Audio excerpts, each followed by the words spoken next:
ইচ্ছা হয়েছে বেডরুমটাকে একটু মেকওভার করব, তাই ড্রেসিং টেবিলটা এই পাশে নিয়ে এসেছি। এখানে অন্য কিছু করব। আর আমাদের সবার বাড়িতে এরকম একটা চেয়ার থাকেই, যে চেয়ারটায় যাবতীয় জিনিস স্তূপ করা থাকে। আমার যেটা একদম পছন্দ না, তাই আমি মিশো থেকে এই আলনার মতন জিনিসটা অর্ডার করেছি, যেটা অল্প স্পেসে জামা কাপড় রাখা যাবে। ডিউটি থেকে আসা ঘরমাক্ত জামা কাপড় তো ওয়ারড্রপে ঢুকিয়ে রাখা যায় না, ভাঁজ করেও রাখা যায় না, এটাতে সুন্দর করে মেলে রাখা যাবে।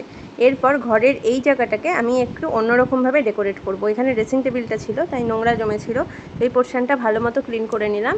এই সাইড টেবিলটা আমি ফ্লিপকার্ট থেকে কিনেছি। ফ্লিপকার্ট থেকে কিনে জিনিসটাকে আমাকে সেট করতে হয়েছে, জিনিসটা বেশ ভালোই এসছে। এটাকে আমি সুন্দর করে ডেকোরেট করব। আমার কাছে একটা লাইট জ্বলা পান্ডা ছিল, এটাতে বাড়ি দিলে অনেক লাইট চেঞ্জ হয়। তো এই পান্ডাটা আমি রাখলাম, রাখতে গিয়ে দেখলাম যে এই সাইডে রাখলে অতটা ভালো লাগছে না, মানে আমার মন মতো লাগছে না, তাই আমি সাইড টেবিলটাকে ঘোরালাম, এখানে পান্ডা রাখলাম। আমার কাছে একটা বুদ্ধর শোপিস ছিল, সেটা রাখলাম।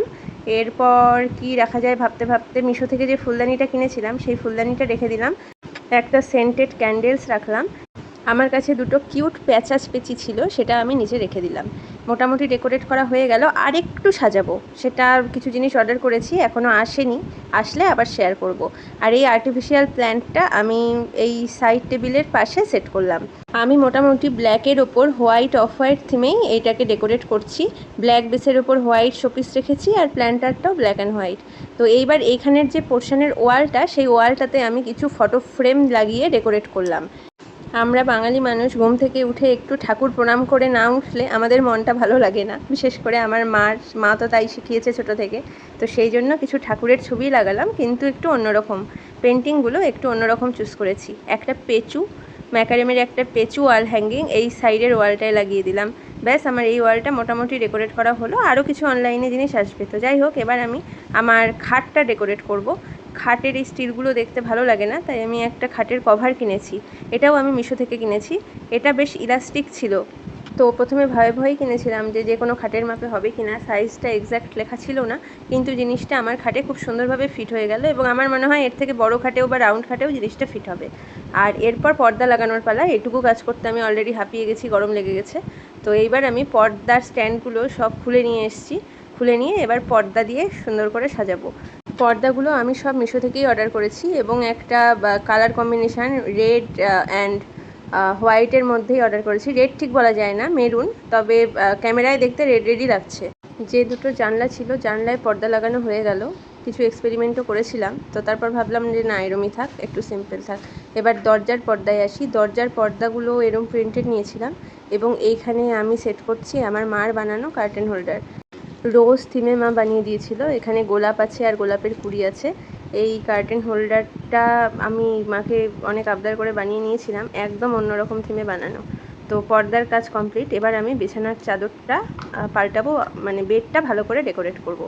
এই চাদরগুলো আগেরগুলো খুলে ফেলে নতুন করে বালিশের কভার চাদর পেতে বেডটাকে সুন্দর করে সাজাবো। বালিশের কভার লাগানো হয়ে গেল। এবার কুশনের কভার, আমি এই কুশনের কভারও মিশো থেকে কিনেছি। আমার বাড়ি হওয়াতে মিশোর অনেকটাই বিজনেস হয়েছে বলা যায়। মিশো আর ফ্লিপকার্টের অনেকটাই উপকার হয়েছে আমার বাড়ি হওয়াতে।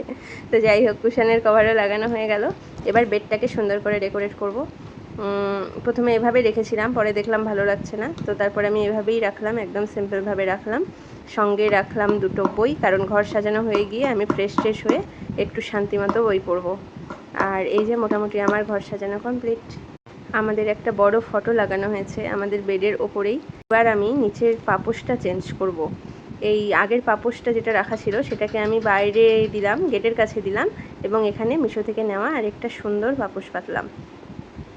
বেশ ভালো দেখতে পাপোশটা, আমার তো দেখে খুব পছন্দ হয়েছিল, না কিনে থাকতে পারিনি। তো এই হচ্ছে আমার বেডরুম মেকওভার।